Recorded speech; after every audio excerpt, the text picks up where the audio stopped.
Welcome to Mission Evolution Radio Show with Gwilda Wiyaka, bringing together today's leading experts to uncover ever-deepening spiritual truths and the latest scientific developments in support of the evolution of humankind. For more information on Mission Evolution Radio with Gwilda Wiyaka, visit www.missionevolution.org. And now, here's the host of Mission Evolution, Miss Gwilda Wiyaka.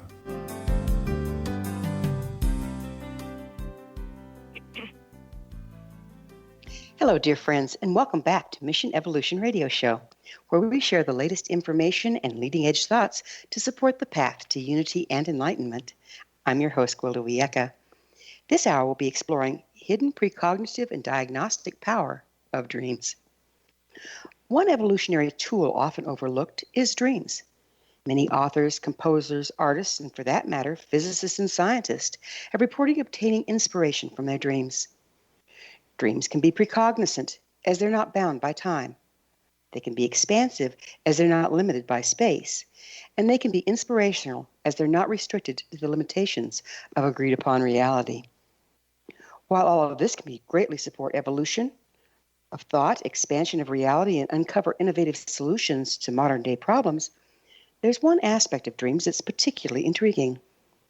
Our bodies can actually communicate to us through our dreams, alerting us to developing imbalances and illnesses long before medical tests can detect them. How can our bodies communicate to us through our dreams? Can we learn to monitor our health through our dreams? How can we accurately interpret the information from our unconscious? Does this form of diagnosis have any place in our current medical model?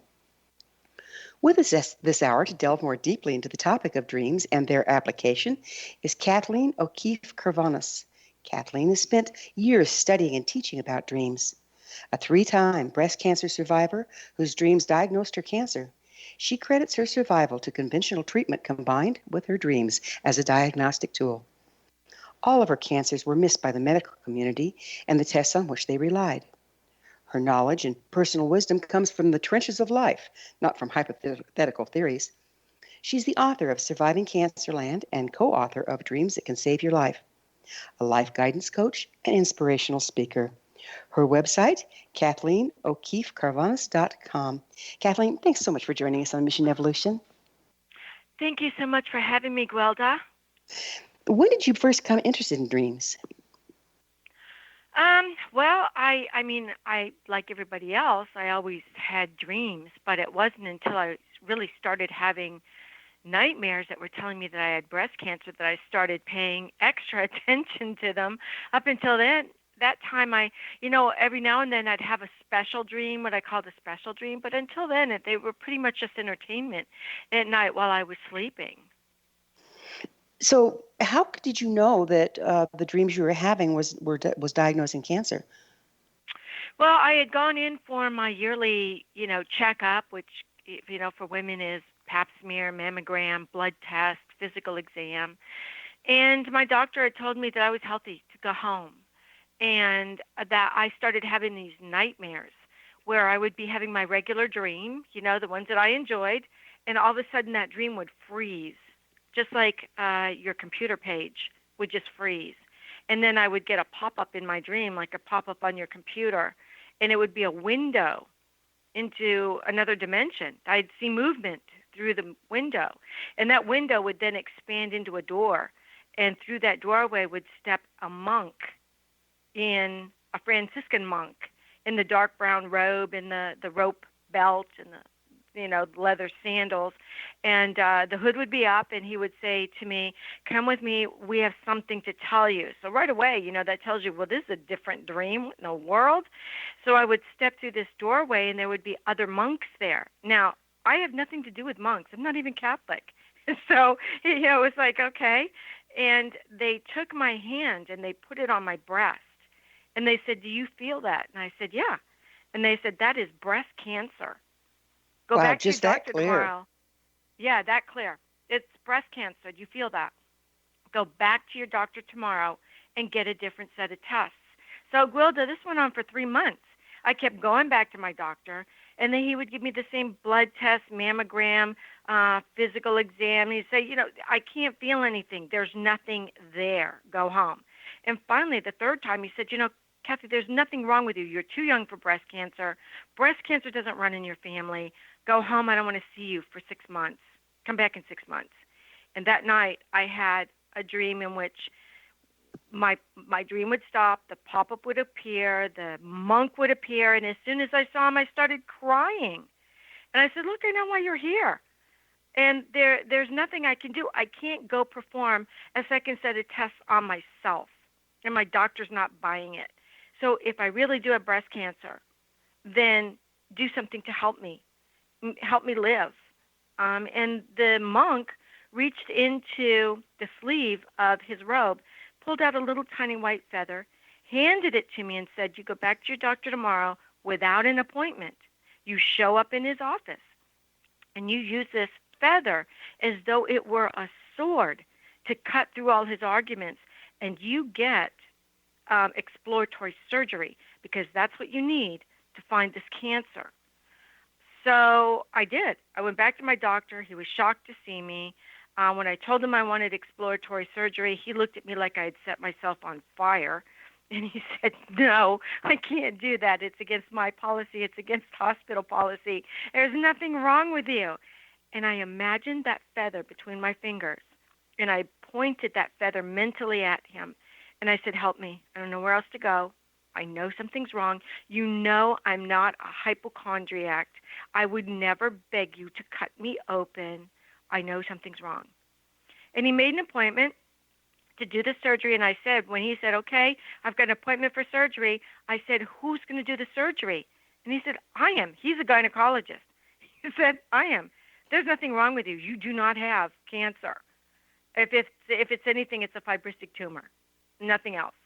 And so, long story short, I heard when I went under for the exploratory surgery, I heard him say, we got it all, close her up. And I dragged myself out of the anesthesia.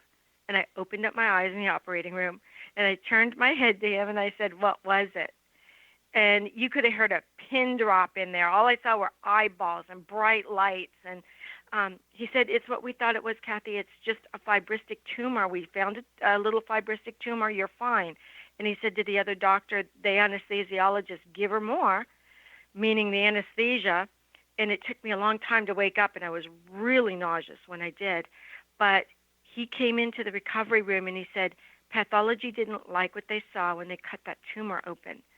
And I said, so is it breast cancer? And he said, yes. Now I have to refer you to a specialist, which is what I wanted in there in the first place, a specialist. And long story short, I was in stage 2, really aggressive breast cancer with it in a lymph node. So how did the tests? How were they not able to to find that? There are many women. They say it's only like maybe 20%. There's at least 35% of young women with dense breasts that mammograms alone do not work on. They don't. And unless you've had the cancer break out of that the area and get into your bloodstream, it's not going to show up in your blood tests. So until you are at a stage where you are really in extreme danger from dying of that cancer, you're going to be asymptomatic. So there's 30% of the women out there in the world who, unless they can tune into their dreams and demand a second test, they're just not going to be diagnosed in time. And I'm not the only one that had that. There are 41 stories in this book where that happened. And we did that in 4 months. So you can imagine how many people there really are out there. Yeah. So you and Dr. Larry Buke, I believe it is, have actually compiled research on true stories of diagnostic dreams. What led to your collaboration? Well, I had written when I realized that there were many other women out there, and one of my doctors, when I started my cancer treatment, which entailed chemotherapy, radiation therapy, a number of surgeries, because it was already stage 2 in a lymph node. If my doctor had just given me an MRI when I first came in 3 months earlier and said, I know something's wrong, maybe I would not have needed all those treatments because it would have been in such an early stage and picked up on the MRI. But because that didn't happen, by the time it was found in exploratory surgery, I had to have extreme treatment. And so that's where dreams are really important for the early diagnosis of illness. You go in and just say, give me a second set of tests. Your insurance pays for it. It's not like any big deal. If you know something's wrong and you'd like a second set of tests, what I learned from this is be that squeaky wheel. Do not take no for an answer. Do not be dismissed. Sit down on the floor and refuse to be removed until you get what you need to live. And so when I did start to go through cancer treatment, my doctors told me, mammograms are only as good as the people who give them and the people who read them. And obviously, the people that were giving your mammograms were not good. But the truth is, Gwilda, 5 years later, almost to the day, they missed recurrence using mammograms that were supposed to be so much better because they were doing them, and they had, radiologists reading them that were supposed to be the best in the world, and they missed stage 4, 9 by 11 centimeter tumor. And that just brings us back to the fact that women, young, have dense breasts. We're going to have to pick up with this on the other side of a commercial break. Kathleen and I will return shortly, so don't go away. You're listening to the Mission Evolution Radio Show, coming to you through the X-Zone Broadcast Network, www.xzbn.net.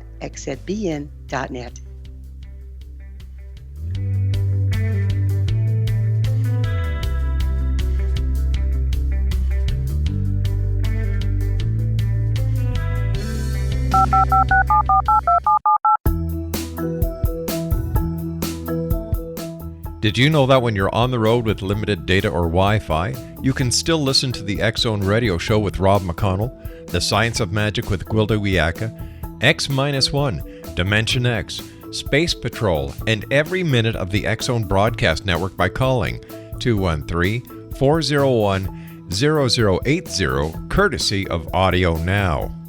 No smartphone, app, or internet needed. It saves your data plan and it's free if you have unlimited minutes. Call 213-401-0080 to listen on any phone, anytime, anywhere. Remember 213-401-0080 for the best of the paranormal, parapsychology, and sci-fi radio programming anywhere, 24/7, 365.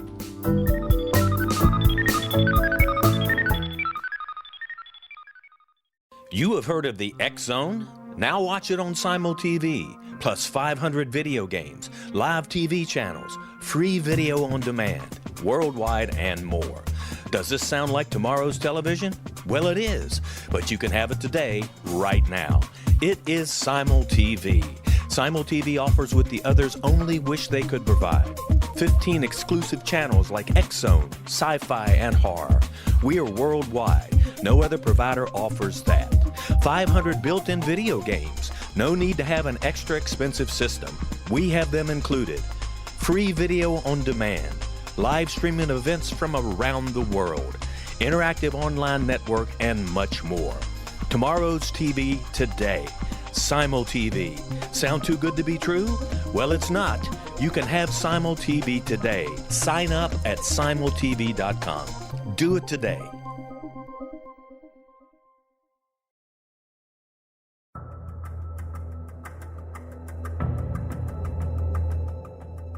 Modern Esoteric, Beyond Our Senses by Brad Olson, consummates the lifeology story about where humanity originates. It is the lost continents, the primitive wisdom, the mythos of creation, and the rethinking of ancient history as we are taught in academia.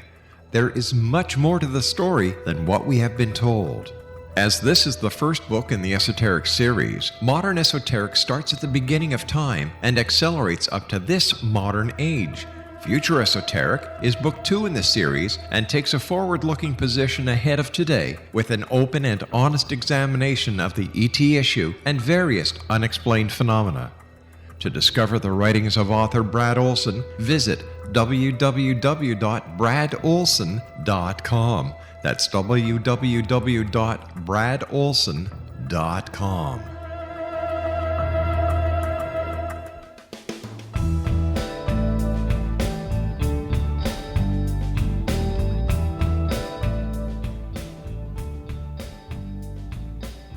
Welcome back. This is Mission Evolution Radio Show, dedicated to unification and evolution of consciousness. To stay abreast of all the wonderful information and tools we have to offer, visit our website, missionevolution.org. I'm your host, Gwilda Wiyaka. Our guest this hour is Kathleen O'Keefe-Kanavos. Her website, KathleenO'Keefe-Kanavos.com. Kathleen, how was it? I mean, that's pretty shocking, that dream that you had. And how did you have the gumption to stand up in the face of, an authority telling you you're fine? You just have to reach down inside you and find your warrior princess. And you just have to, you've just got to refuse, like I said, refuse to be dismissed and refuse to take no for an answer. And I learned that no just means start again at the next level up. Don't take it. Don't accept it. It's your life. It's just a day in the life of their work. It's the day in the rest of your life. So really be strong and be obnoxious. If you've got to be obnoxious, be obnoxious. There were times where I was really obnoxious because my life depended on it. And you'll find in this book, dreams that can save your life, early warning signs of cancer and other diseases, all 41 of these stories self-advocated.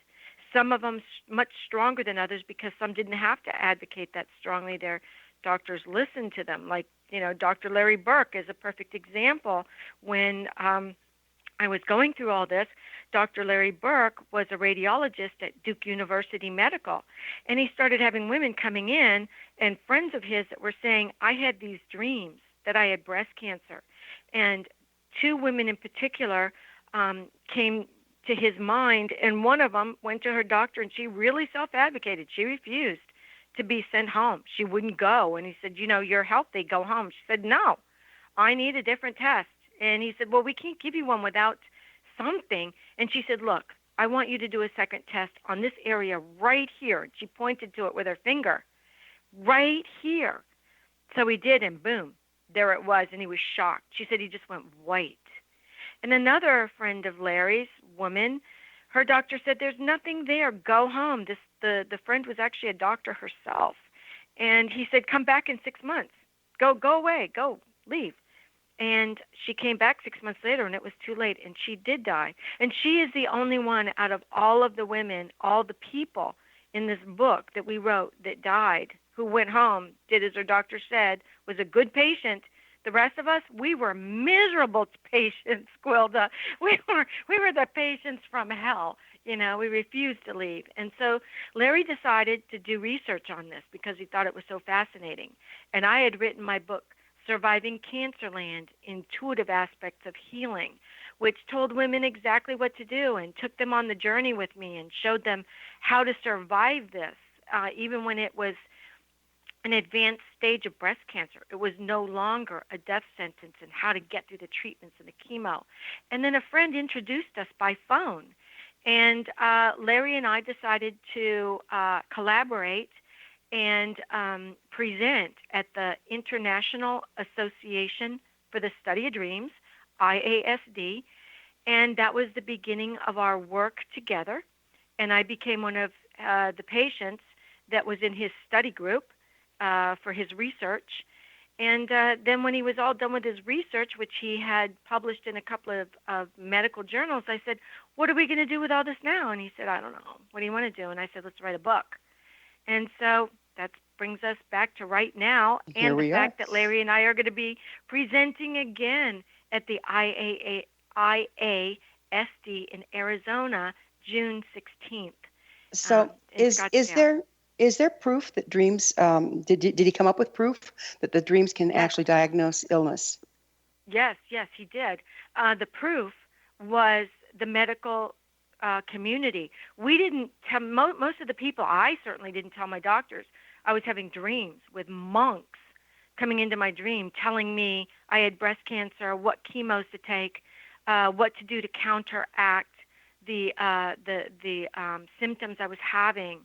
And the side the monks told you all that?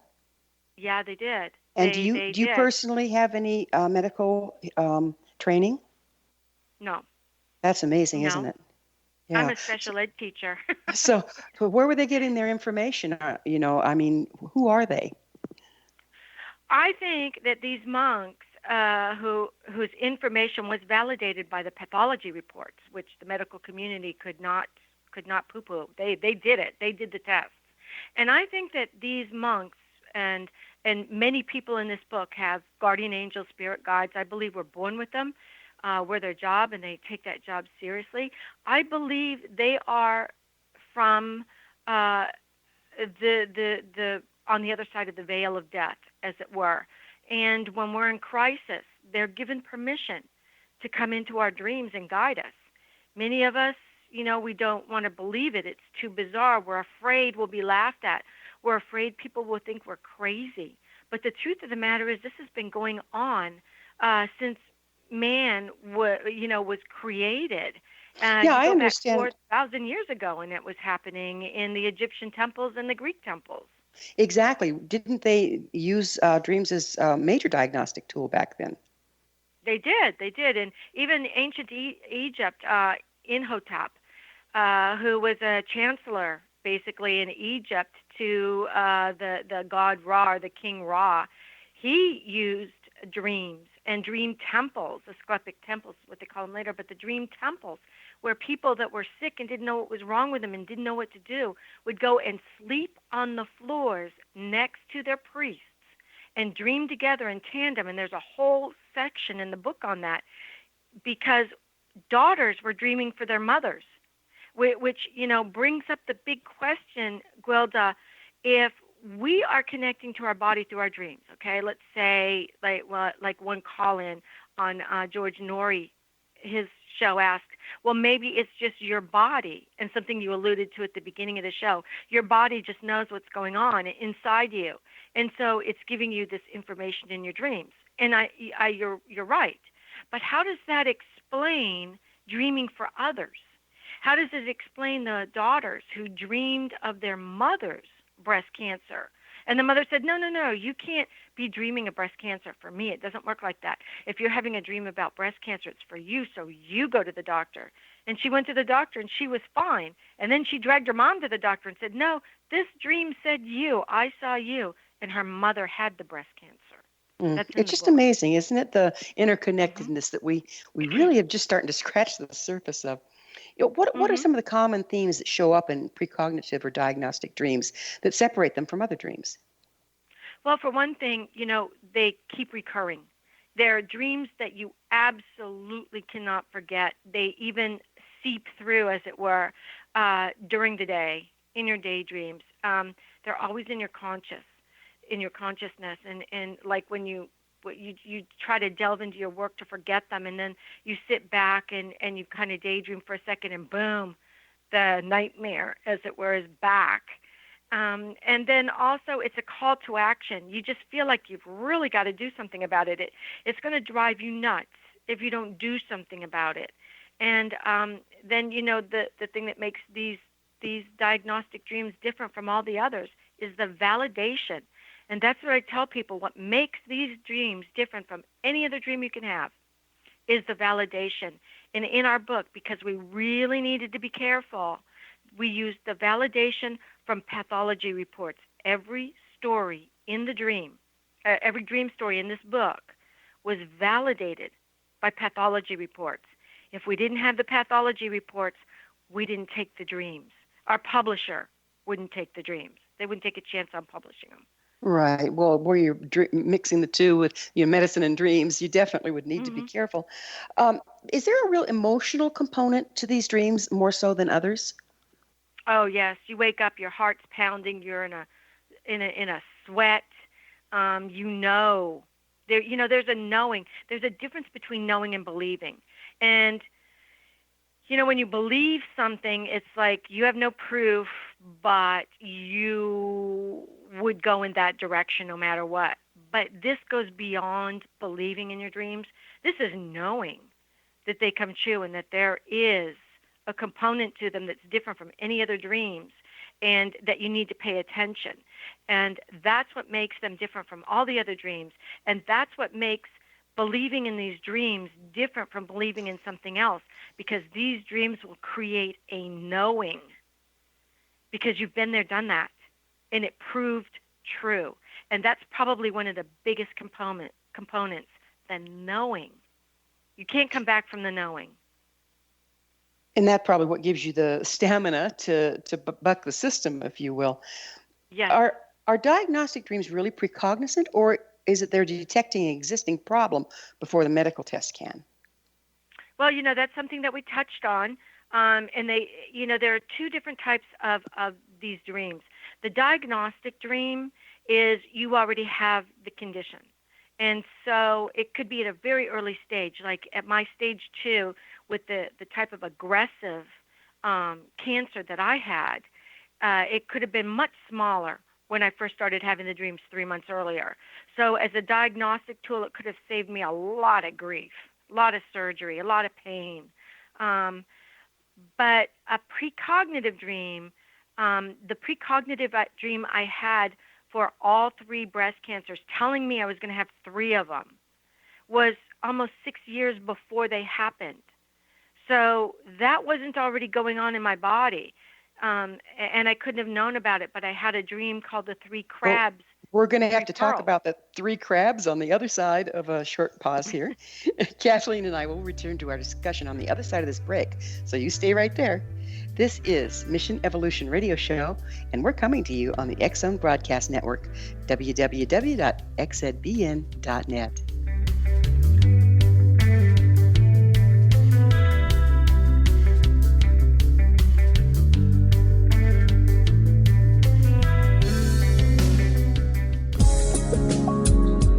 From our broadcast studios in Hamilton, Ontario, Canada, to the world and beyond, you're watching the X-Zone Broadcast Network, www.xzbn.net.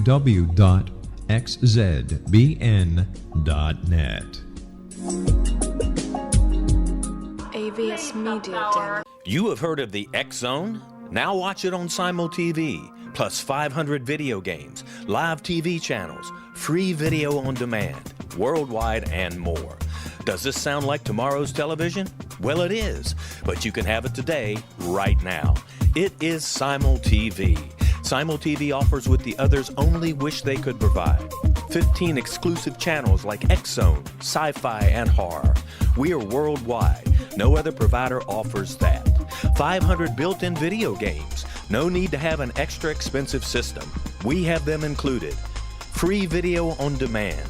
Live streaming events from around the world. Interactive online network, and much more. Tomorrow's TV today. Simul TV. Sound too good to be true? Well, it's not. You can have Simul TV today. Sign up at simultv.com. Do it today.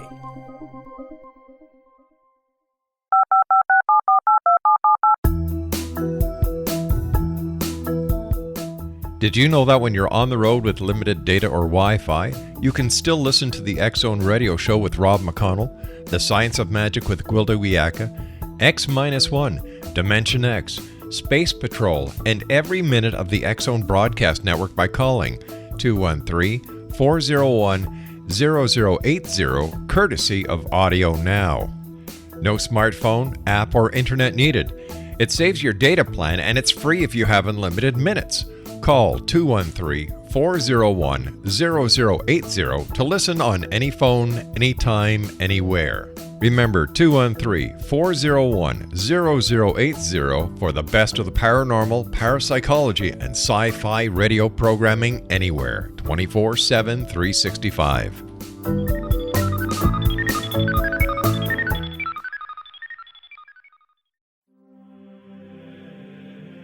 Rob McConnell here, presenting an overview for Nicholas Paul Jennings, author of a fascinating book, Amen. It presents facts revealed by Egyptologists, facts that enable us to understand why Amen is the beginning of creation of God. It provides recommendations for religious leaders of the major religions to unify their beliefs and teach the Word of God. Love one another. Amen informs people how mankind conceived God. It was the Egyptians that developed the concepts of a soul, a hereafter, and Son of God. And finally, after the worship of many gods, They conceived the belief in one universal God, the maker of all there is. For more information, visit www.futureofgodamen.com. That's www.futureofgodamen.com.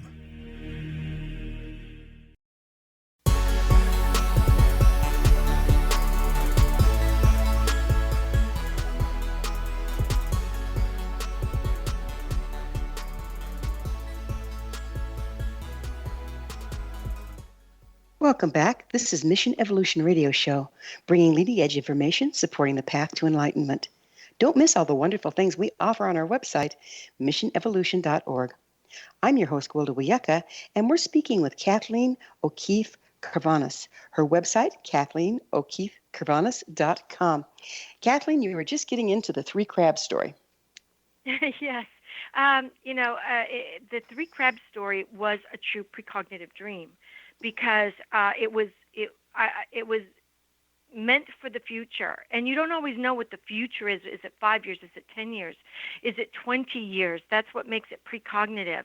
And so in this dream called The Three Crabs, Three Pearls, it was while I was going through my first bout with breast cancer. And in the dream, I walked into a medical waiting office, like a doctor's office. And there were people sitting in there whom I had seen in previous dreams. So I didn't necessarily know their names, although I did know some of them. They had introduced themselves to me. But I looked to the right because I heard a door open, and this doctor walks out.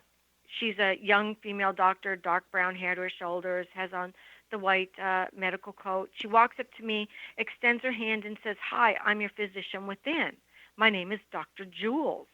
And I'm like, whoa, okay. I shook her hand, and all of a sudden, three crabs run across the floor, and she yells, "Catch them, stop them."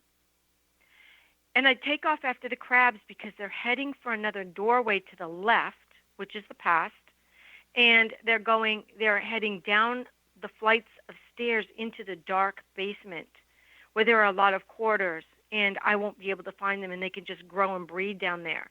So, if you're into dreams at all, right away you realize that that is my body, going down from my mind into my body, into my breasts, into the milk ducts where it's warm and dark and it can grow things.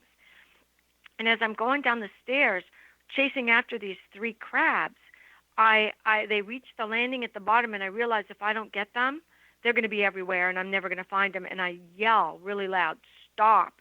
in my dream, and they stop. And suddenly I have a plastic container in my hand with water, and I reach down and I scoop the three crabs up into the water, and they pull their pinchers in and their legs in, and they become three beautiful pearls.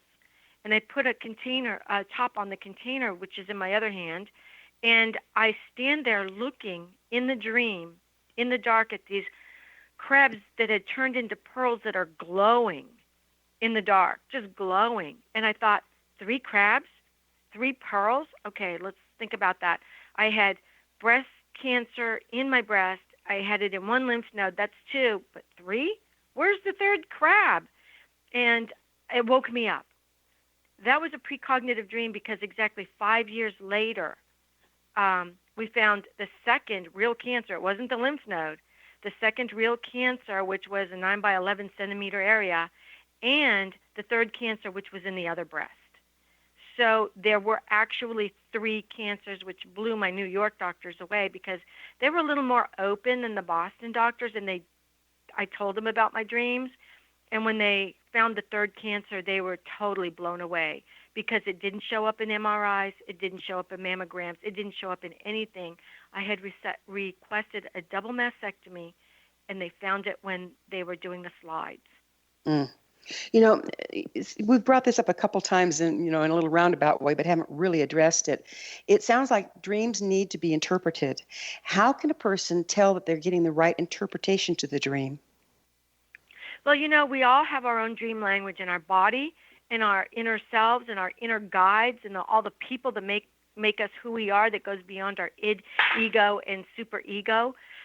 They all help us interpret our dreams correctly. And so one perfect example is one of the stories in the book, Dr. Kathy Kemper, who wrote a story in the children's section of the book, which also Dr. Bernie Siegel wrote a chapter in there, and he wrote the foreword to the book talking about children and their dreams and drawing their dreams, and how children haven't learned that they have to go find a dream dictionary, that their dreams are just toys to put them away like adults have. So children interpret their dreams correctly. And a perfect example is the story called Up, Up, Up in the book. And Dr. Kathy Kemper is a pediatrician who does her rounds very early in the morning to check on her patients. And she walks into the room of this one little girl very early in the morning, and the little girl's already sitting up in bed, all happy. And Kathy checked on her first because she had leukemia, and her blood tests had been very poor. She was not recovering from her last treatment, and so they had to postpone her next treatment, which is devastating to children because they're planning to go home. They want to get their treatments done, and they want to go home. They want to come out of quarantine. So Kathy said, well, you're up early this morning, and you look really happy. What's going on? And the little girl said, I had a dream last night, and I know my blood count has recovered. I mean, they start talking like doctors. This little girl was only like 8 years old, 7 or 8 years old. And Kathy said, really? How's that? She said, I had a dream, and the thermometer, the mercury in the thermometer was going up, up, up. So I know my blood cell counts are good, and I'm ready for my next treatment. And because Kathy is a dreamer and understands that only we can interpret our own dreams, she believed the interpretation of the little girl, whereas somebody else who would go to a dream dictionary might say, look, mercury going up in the thermometer means fever. Fever equals infection. Let's get her on antibiotics right away and immediately do that. But Kathy said, no, let's go ahead and take a blood test and send them off and see what's going on. And instead of having an infection, the little girl's blood counts went up, and she was ready the next day for her next treatment. How far are we from having dreams and diagnostic dreams taken seriously by the medical profession? You know, we're not, and we need to be. I mean, I think the medical profession sees this as woo-woo and a threat to all of their book learning. But if they go back further, they'll see it's in all the book learning. It's in the Bible. It's in the Quran. It's all over the place. I mean, look at Joan of Arc. Yeah, they used her when her dreams fit their agenda. And then when it was all done, they burned her at the stake because it really scared them. So the medical community, one of the questions every doctor should be asking a patient is, have your dreams changed? Have you been having unusual dreams? I mean, Dr. Freud, Dr. Jung were doing that. Why have we moved away from that in modern medicine? Because if a patient says, I have been having these really awful recurrent dreams, blah, blah, blah, blah, and the doctor says, well, what do you think that means? And they say, well, I think I've got a condition. Why would it be such a big deal for the doctor to say, let's just be sure and do a second test? Then use medical science to validate or disprove that dream. Because the truth of the matter is, people have asked me, what if you had told your Boston doctors about the dreams and they had laughed at you and laughed at you? And I said, you know what? I could live with that. I could live with people laughing at me, especially once the pathology reports proved them wrong. Then I get to laugh. Rather than having all of us crying together because they didn't listen to my dreams and I didn't listen to my dreams and I'm dying. So I can live with being laughed at. I may not be able to live with crying because I'm dying. So, there's a lot of people, are there a lot of reports of people having diagnostic dreams and the attending physician not taking the information to account, but later having it panned out? Mm-hmm. Yes. I mean, Gwilda, when Dr. Larry Burke and I decided to put this book together, to write the book, he said, Kat, I am just so busy right now that I don't have the time to go and find an agent, and I don't have the time to write a book proposal and write the whole book, do the whole book, and then send it out and spend years looking for a publisher. I just don't have that kind of time. And I said, look, I already have the agent. So let me write a proposed book proposal, which means I don't have a book. I'm just going to write a proposal on what we want to write on, and then maybe do 3 chapters. And because Dr. Bernie Siegel wanted to be in the book, I said, okay, what do you want to do, Bernie? And he said, well, I want to write your foreword, and I want my own children's chapter. And I said, great, write the foreword now so I can send it in with the book proposal. Larry, you write your chapter on the research that you did, and I'm going to write my feather dream. And we're going to take those 3 chapters and send them in the book proposal and have my agent send them, shop them around to the publishing houses. Well, it seems like there's a lot of need for this information to get out there. How about more studies instead of just a book? I mean, you have to have more proof, right? Yes, but in order to do studies, you have to get grant money. And in order to get grant money, you have to have proof. And in order to have proof, you've got to have the more studies. But in order to get more studies, you've got to have grants. Around in circles we go. See the vicious circle? Yes. Yeah. Mm-hmm. And that's basically what it was all the time with the dream. So we're breaking that circle with the book because, again, my agent sent the book proposal out. 2 weeks later, we were in a bidding war. We had no book written, in a bidding war. And within a month, we had a signed contract. And in the contract, which was a great contract, by the way, it said we have to have the manuscript in within 4 months. We had 4 months to complete this whole book. But here's what I'm trying to get at, Gwilda. We're going to have to take another break, and we'll get together on the other side of the break. We'll be back shortly, so don't leave us now. This is Mission Evolution Radio Show on the X-Zone Broadcast Network, www.xzbn.net.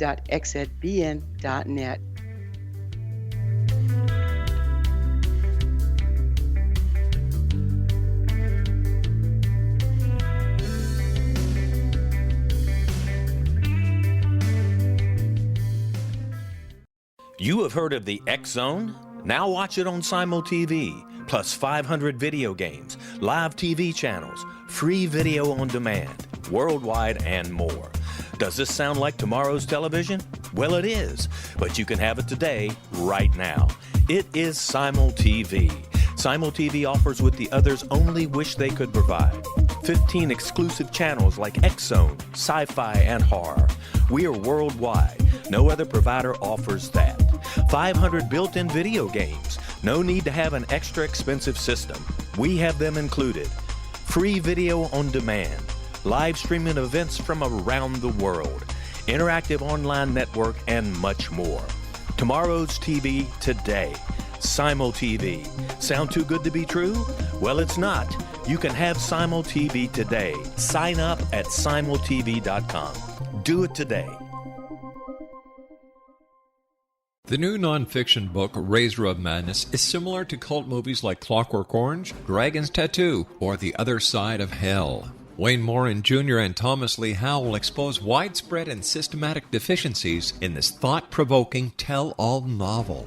Mind control rages among scholars in law schools. Human rights are ignored while thought reform and mental manipulation are accepted practices used as behavior modification. Dr. Louis Jolyon West comes to mind. Media and public scrutiny shows that United States mental hospitals are in fact destructive murder industries. Razor of Madness expose novel details this epidemic through an in-depth professional and personal investigation. For decades, there has been a revolving door policy that still releases killers and pedophiles back into society. The maestro of mind control continues to haunt America to this very day. Razor of Madness is available in paperback or as a downloadable ebook at Amazon.com. I'm William S. Peckham. If you enjoy a good mystery with a touch of the paranormal, then you'll love my novel, From Out of the Woodwork. It's the story of a young Toronto contractor, Sean Kennedy, who buys derelict homes, guts them, and turns them into multifamily dwellings. Slums just waiting to happen. When Sean buys 29 Livery Lane, the house fights back. Former owners unexpectedly come out of the woodwork as he starts the destruction.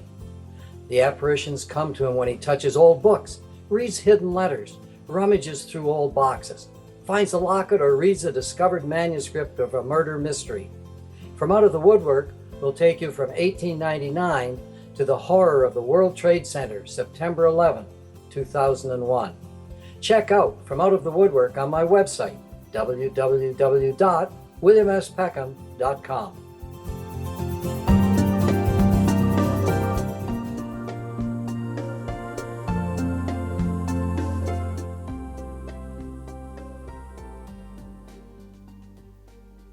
Welcome back. This is Mission Evolution Radio Show, bringing together gifted people of service to the world. I'm your host, Gwilda Wiyaka. I always love to hear from my listeners. Email me at info@missionevolution.org and suggest a topic or a guest that's on your mind.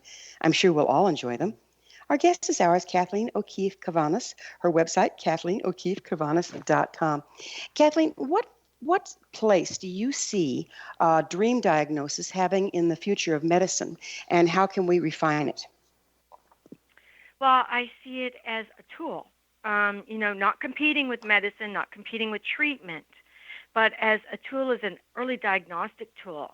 Like many of the stories here in the book, although it took, and people all over the world, not just the people that we've met yet, but this is a phenomenon that's been going on forever, where you have a dream and you go to the doctor and you say, I know something is wrong. And so in the future, what I see happening is patients going into their doctors during a checkup and saying, I had a dream last night, and this is what was in the dream, and I'd like you to check my blood levels for diabetes.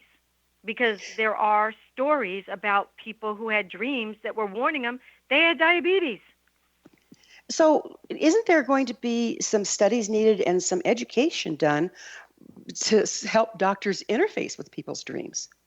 Oh, that would be wonderful if we could do that. Yes, and I'm hoping that all the stories that people are telling the world about how their dreams diagnose their illnesses will start to promote that, because it's a diagnostic tool that's right at their fingertips.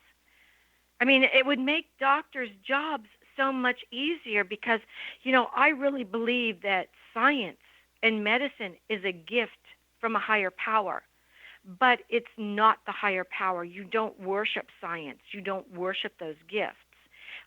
What you do is you use them. You use those gifts. And when science goes so far, sometimes it drops off the cliff just before it's supposed to do what it's supposed to do. And so science goes so far, and then comes your higher power that jumps that area, that makes the jump for you, that creates the bridge. And that's what's so necessary. I mean, if you think about it, Gwilda, why do we spend almost half of our life dreaming, 8 to 9 hours a day? Some people need 10 hours. Why do we spend all that time sleeping and dreaming if it's not important? If it's not as important as food that keeps our body healthy and grows our body? This is food for our soul. Our dreams are food for our souls. And when our souls are disturbed, our body is disturbed. You report hearing people hearing their name called during the day or at the end of a dream. What is the significance of hearing your name? Well, I call that the cocktail party syndrome. And it's an actual thing that happens. If you're in a big party, let's say you're at a Christmas party, and you are all the way across the room from a group of people, and it's very, very noisy, but suddenly you hear your name. Or you could hear the name of somebody you used to date that you broke up with. And it like cuts right through all the other noise. And it's like the person standing right next to you, and suddenly you're no longer focusing on the person talking to you. It's like your ear grew, and it hit the floor, and it went across the floor, and it went over to where that other group is, and you're listening. Well, that's what happens in dreams, because it's the way our inner selves get our attention with all the dream noise. And so not everybody has monks that walks through dream doors. Some people just have voices that speak to them just before they wake up so that they can bring that information back with them and they don't forget it. Oh, so it's like a way to recall the dream. It brings you more presence. Okay. Mm-hmm. Well, exactly. Some of our listeners may have difficulty remembering their dreams. Do you have some tools that you can recommend to help with recall? Yes, one of the things that I talk about is the acronym SHOW DREAM as a tool. It's actually 7 steps to remembering your dream. So the first thing, and everybody can do it, so just remember the words SHOW DREAM in order to remember your dreams. And you have to dream before you can remember it. So the S is to set your intention, which is, almost like a law of attraction. It's the dream part of law of attraction. You want to attract a dream to you. So organize your mind first. Set your intention. I want to remember my dream. I want to dream tonight and remember my dream. It can be as simple as that. And then the next thing you want to do is the O for So Dream, which is organize yourself before you go to sleep so that you can record your dream as soon as you wake up so you don't forget it. So you want to put a dream journal, a pen, or a recording device, and a flashlight if necessary, next to your bed so that you can use it immediately upon awakening. And then the next one, D for dream, is dream. In order to begin the process of fulfilling your intention, you have to dream. And a lot of people say, well, I don't dream. Everything dreams. Studies have shown that living things, all living things dream, including the fetus in the womb at 7 months. There's REM, rapid eye movement, which begs the question, are they looking at the angels? What are they looking at? Because they haven't even been out in the world yet, but they're dreaming. So the next thing you want to do is the R. Remain in your sleep position when you wake up. So many of us, our alarms go off, we jump out of bed, sit up, rub our eyes, and boom, the dream's gone. You just jolted yourself right out of the dream realm, and then you can't remember it. So when your alarm goes off, stay in your position. Open your eyes slowly and grasp that dream before it disappears. Just one little part of it. Grab its foot before it takes off out of your mind. And then write down the emotion that you felt when you grabbed that piece of the dream, that part of you, the snippet that elicits the most emotion, what got you going, what made your heart beat faster, what made you laugh. Sometimes you'll laugh in a dream. And then add to that memory of your dream by saying, okay, when I was dreaming that, what colors did I see? Did I hear sounds? Did I hear words? Were there people in my dream? Did I recognize any of them? How about animals? Were there animals? Was I inside or outside? Were there plants in the dreams? Did I see any symbols? Did I see numbers? Were there cars? All of that, just jot it down. And then the M for So Dream. And the last one is meaning. Underline the words that have meaning for you. Some of those meanings will be universal, like the sun. We always know that's day. You're not going to see the sun at night necessarily unless it's a symbol for something else. But that's a universal symbol. But what is the meaning to you? And that brings us back to the little girl who said, yeah, I saw the thermometer and the mercury in the thermometer was going up, up, up. So that tell me, meaning is for you. Can a person re-enter a dream if they feel like they've been interrupted too soon, and if so, how? Yes. Let's say, just click your smartphone onto snooze, settle right back down in the same position in your bed. If you were in a fetal position, get back in that position. If you were on your back, get back in that position. Close your eyes. Don't think about anything. Don't think, oh, I'm going to be late for work. No. Just slide right back into that dream because the door's not closed yet. It's still cracked. And that will push that dream door back open, and you can then start remembering additional things to the dream. Or you can say, okay, so I saw this in my dream. What does that mean? Show me more of that. And it'll probably go right into it and show you more of that. So if we can dream an illness, can we dream a cure? I believe we can. There's one story that just absolutely blows my mind, and I talk about it every time I'm on a show. And one of the women had stage 4 terminal uterine cancer, and she was young. She was in her 20s. She had a 2-year-old, and her doctor said, we've tried everything. Nothing's working. It's gone everywhere. You only have a couple months left. Go home, spend time with your child, get your house in order, which are devastating words to hear. You're just starting your life with your child married, and now you're going to die, and who's going to raise your child? And she did. She went home, and that night she had the most amazing dream. She dreamt that this spaceship came down out of the sky, landed in her backyard. She dreamed that she went out to the spaceship and that these little aliens came down out of this silver spaceship and walked up to her and said, "You need interferon. Remember this, interferon." And then they got back in the spaceship and they took off. Well, we're So the about next out of morning- time, so you better clip to the end. Okay. So she goes back to the doctor, tells him about her dream that she needs interferon. He says that's not even out on the market yet, but I think I can get you into a study. That was 20 years ago. She's still alive. So yes, our dreams can give us healing information. Fantastic. Absolutely fantastic. Well, Kathleen, I'm so glad that you've turned your illness into a gift of information and possibly future cures for so many other people. Thank you so much for your work. Oh, thank you for having me on. It was a joy. As always, time has flown, and now we're out of it. Our guest this hour has been surviving Cancerland and co-author of Dreams That Can Save Your Life, Kathleen O'Keefe-Kanavos. Her website, KathleenO'Keefe-Kanavos.com. Remember to join our email family to stay abreast of all the exciting new things we have coming up at missionevolution.org. You can also find all our archive shows, and there's some wonderful, wonderful hours worth of information there for the evolving human being. This has been Mission Evolution Radio Show with Gwilda Wiyaka on the X Zone Broadcast Network, www.xzbn.net. Join us next time as the mission continues, bringing information, resources, and support to an evolving world.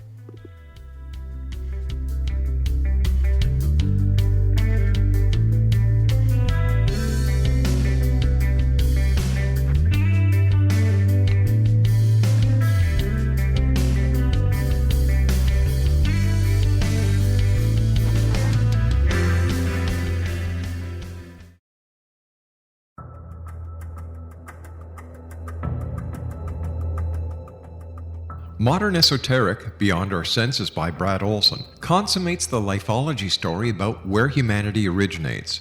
It is the lost continents, the primitive wisdom, the mythos of creation, and the rethinking of ancient history as we are taught in academia. There is much more to the story than what we have been told.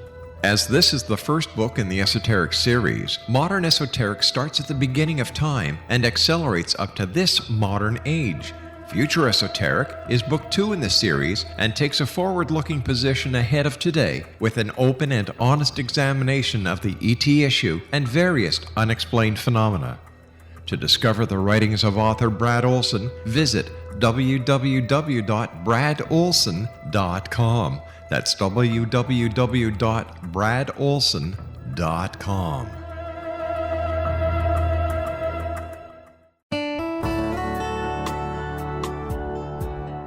Are you or is someone you know struggling with addictions, depression, anxiety, relationships, low self-esteem, lack of confidence, grief, success, and prosperity? Do you know that your subconscious belief plays a big role in the outcome of your hard work? We can help you permanently change the beliefs that may be the reason for your struggles and failures. We care about getting you the return on your investment and the results you are looking for. We can help you be free of the limitations of your past and in realizing your highest potential. We work with people by phone and Skype.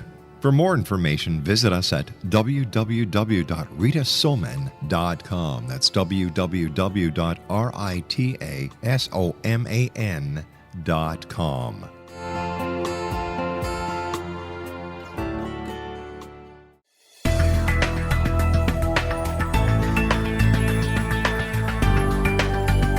Do you think you have energy problems in your home? Do you feel better when you're away than when you're home? Joey Korn is a global leader in the world of dowsing who specializes in personal energy clearing and space clearing. He can help you create an ideal energy environment in your home no matter where you live in the world. Learn about his remote spiritual house cleaning services and much more at www.dowsers.com. You can get Joey's book, Dowsing, A Path to Enlightenment, as well as other dowsing books and tools, Kabbalah books, and Walter Russell books. Joey's work is really amazing. Go to dowsers.com right now. That's DOWSERS.com or call 1-877-DOWSING. That's 1-877-369-7464.